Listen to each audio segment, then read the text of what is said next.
민주당 전체가 김건희 여사 스토킹 전문가들이에요. 자기들 빼미 정당이라고 했어요. 그 여성 국회의원들이 침묵하고 이제 화가 나요.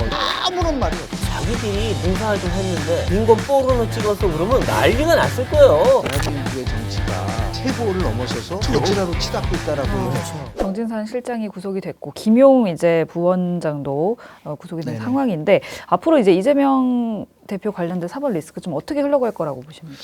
일단은 뭐 지금 김용 부원장이나 정진상 실장이나 네. 실제 의혹을 받는 부분들이 이제 여러 가지가 있지만 네. 이재명 대표와 직결될 수 있는 부분은 두 가지라고 봐요. 네. 첫 번째는 대장동 개발에서 특정 민간업체한테 이익을 몰아주고 네. 그리고 부당한 예를 들어서 돈을 받았느냐 이 돈을 과연 어떻게 이 경로를 지금 아직까지 밝혀지고 있지는 않거든요. 네. 이 돈이 어떻게 돌아가고 있느냐는 것에 대한 것들이 이제 이재명 대표가 명쾌하게 밝혀야 될 부분이라고 보고요. 예.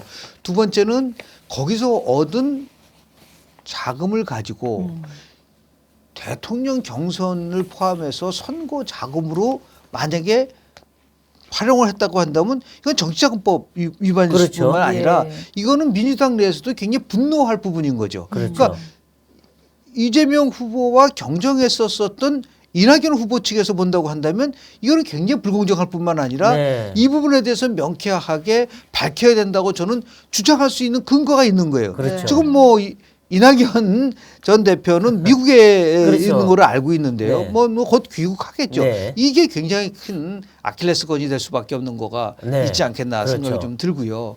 더 나가서 이거 말고도 저는 더 이제 더 크게 이재명 대표를 옥죄는 거는 저는 선거법 위반 사항이라고 좀 봐요. 네네. 이게 선거법 특히 이제 그 허위사실 유포와 네. 관련된 부분이 이제 곧 1심 판결이 나오지 않겠습니까? 그렇겠죠. 그래서 아마 제가 볼 때는 보통 통상적으로 1심 6개월, 2심 3개월, 그리고 3심을 3개월에서 1년 내에 선거법에 네, 대한 그렇죠. 부분들은 보통 이제 그렇게 보통 하죠. 그렇게 하라고 돼 네. 있거든요.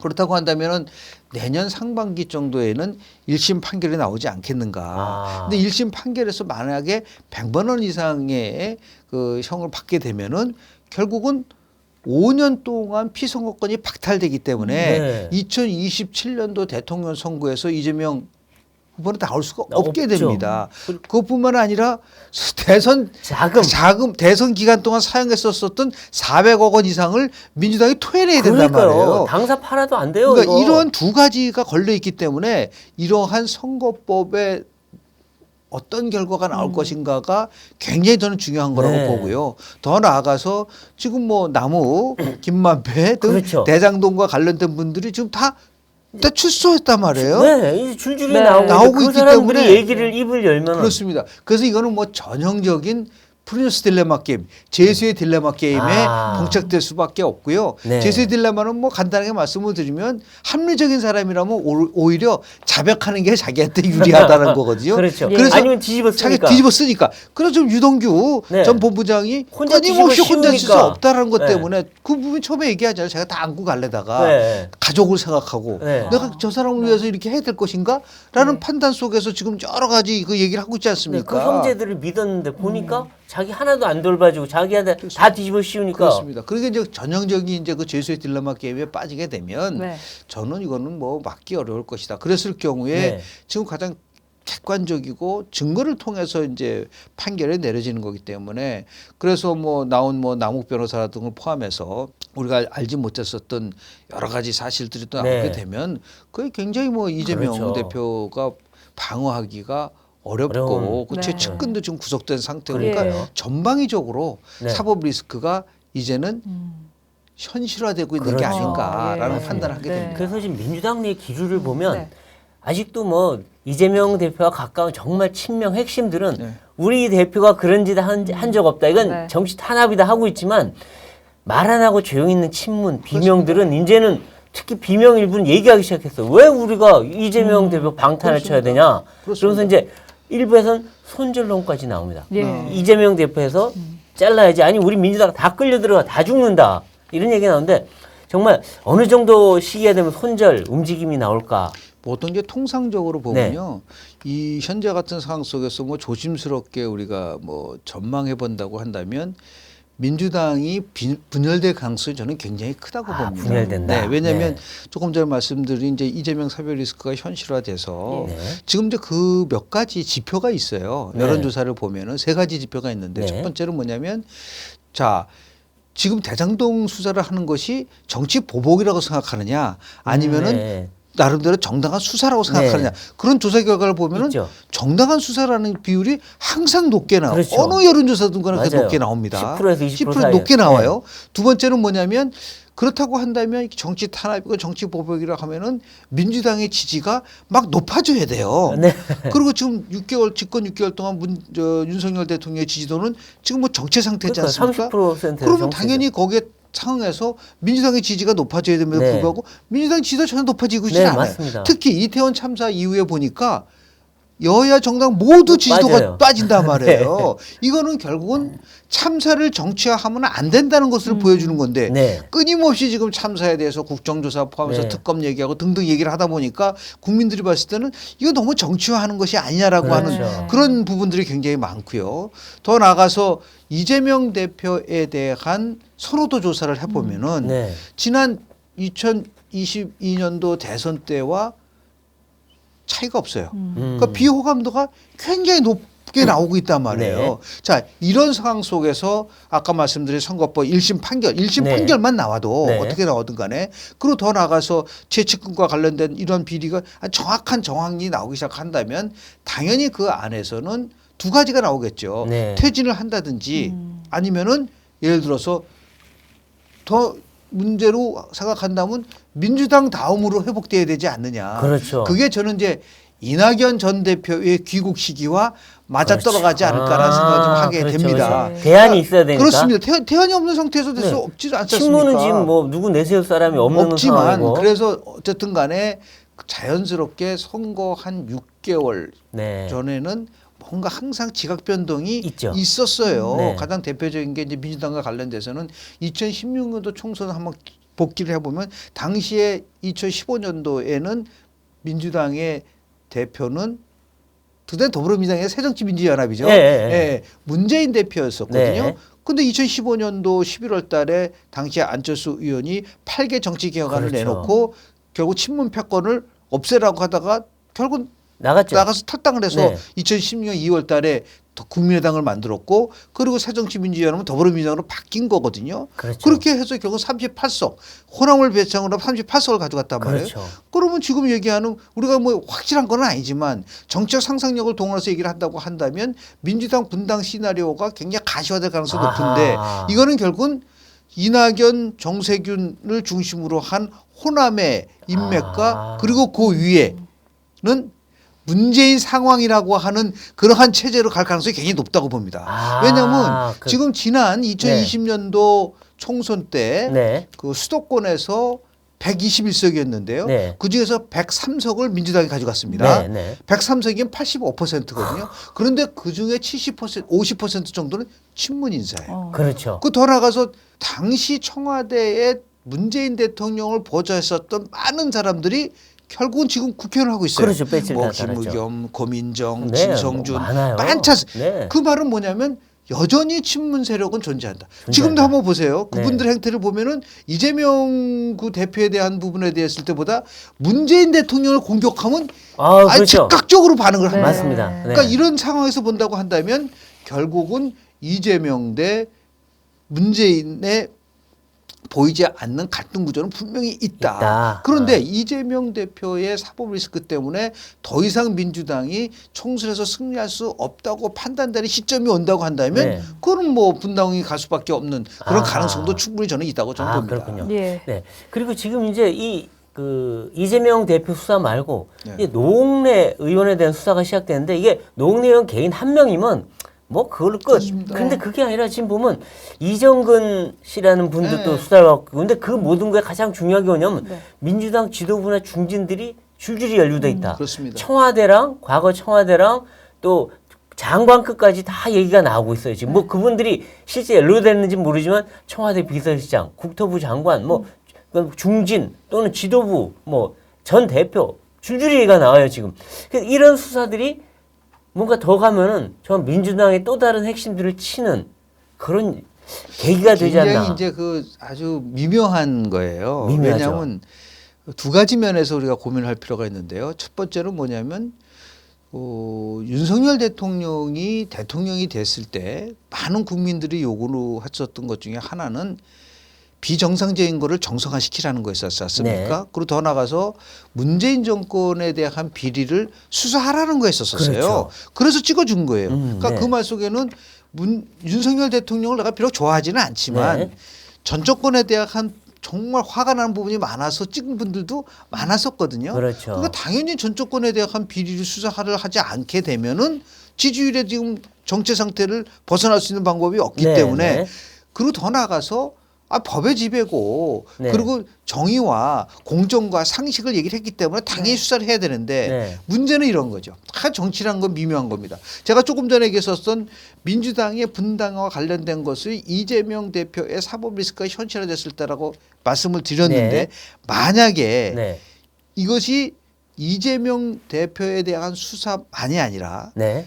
전 정권 특히 문재인 대통령과 관련된 수사로 확대가 될 경우에 네. 민주당은 분열되기 어렵습니다. 아, 그죠. 같이 방탄을 같이 해야죠. 방탄을 해야 되기 때문에 그렇죠. 그러니까 이런 딜레마에 빠질 거라고 좀 봐요. 아하. 그러니까 이게 제가 볼 때는 그래서 네. 이거 뭐 제 개인적인 상상력에 네. 불과하지만 결국은 그 비리를 수사하는 시기가 문제가 될 거라고 저는 봐요. 아, 시기. 그러니까 네. 단계적으로 할 거라고 저는 아, 예상을 그렇죠. 합니다. 이재명 먼저. 그렇습니다. 네네. 그러니까 선 이재명 수사 후 문재인 대통령 정권과 관련된 거로 가서 네. 분리할 수밖에 없게끔 된다. 왜냐하면 아. 이거를 같이 함께 됐을 경우에는 엄청난 정치적인 나름대로의 반발이 심할 뿐만 아니라 네.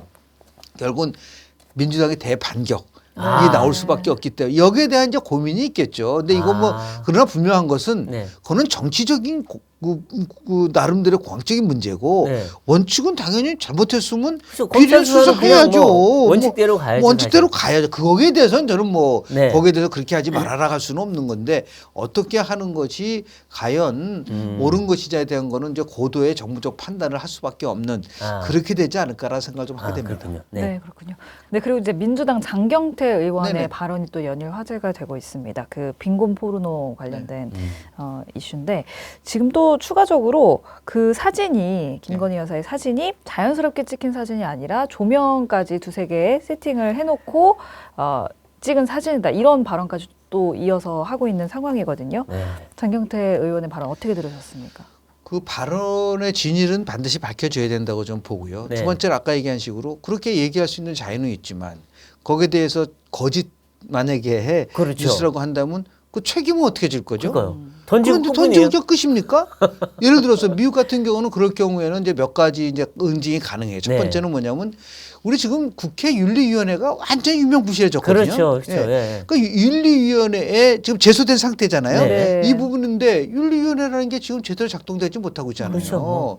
뭐 윤리심사기구가 있지만은 거기서 나온 결정은 하나의 권위지 네. 그 부분이 아니란 말이에요. 사실 뭐 세비 삭감 이런 거 딱 해버리면 함부로 말 못하잖아요. 그러고 나서 나름대로 여러 가지 민형사상의 실은 조항이 있어야 돼요. 네. 그리고 더 나아가서 중요한 거는 뭐냐면 미국 같은 경우는 그런 그 만약에 잘못된 발언을 한 거로 했다고 한다. 물론 진위가 밝혀져야 된다는 걸 전제로 네네. 하지만 네. 이게 만약에 거짓이라고 한다고 한다면 공당에서는 그 의원에 대해서 나름대로 무슨 심판을 해야 되잖아요. 그렇죠. 그러니까 공당의 이미지를 훼손시켰다고 한다면 그 부분에 대해서 지금 민주당이 침묵하고 있다는 것도 좀 이해하기가 어렵고. 그것이 그렇죠. 바로 본인 민주당이 그 부분에 대해서 조사를 시작을 해야죠. 네. 이 부분이 맞는지 안 네. 맞는지에 대한 부분들. 그 세 번째는 지금 이제 뭐 시민단체가 권력화됐기 때문에 의정감시센터라는 것이 항상 있어 왔거든요. 네, 네, 그동안. 네. 그래서 의정감시센터에서 특정한 후 만약에 의원이 이탈적 행위를 한다고 한다면 네. 다음 공천이라든지 그렇죠. 선거에서 불이익을 당할 수밖에 없게끔 구도로 만들어놔야 네. 되는데 이런 모든 게 다 지금 없기 그죠. 때문에 맞습니다. 네. 지금 왜 이런 현상들이 나타났냐 그런 것을 설명하는 이제 하나의 기준이 될 수 있는 부분들이 있는데 그럼 이분이 왜 저렇게 바보가 아닌 이상 분명히 저렇게 뭐 나름대로 하는 이유가 뭘까? 네. 네. 그 저는 지금 좀 민주당 내에서 너무 지나치게 충성 경쟁도 게임에 빠져 그렇죠. 있는 게 아닌가라는 생각, 의심을 가질 수밖에 없는 부분들이 있지 않을까라는 그렇죠. 생각이 들고요. 네. 그래서 제가 여기서 뭐 단정적으로 그 사람이 가짜 뉴스를 했다. 저는 그럴 수 있는 권한도 없을 뿐만 아니라 네. 그거 확인할 수도 없어요. 네네. 그러나 분명한 것은 그런 것들에 대한 것을 심사할 수 있는 기구들이 분명히 있거든요. 네. 그 기구에서 이 부분에 대해서 빠르게 네. 신속하게 이 말이 맞는지 안 맞는지에 대해서 판단을 좀 해서 그 네. 부분에 대해서 만약에 책임질 수 있으면 책임을 져야죠. 아. 그러니까 지금 정부도 이태원 참사와 관련돼서 책임 요구를 많이 하잖아요. 네. 잘못한 부분들에 대해서.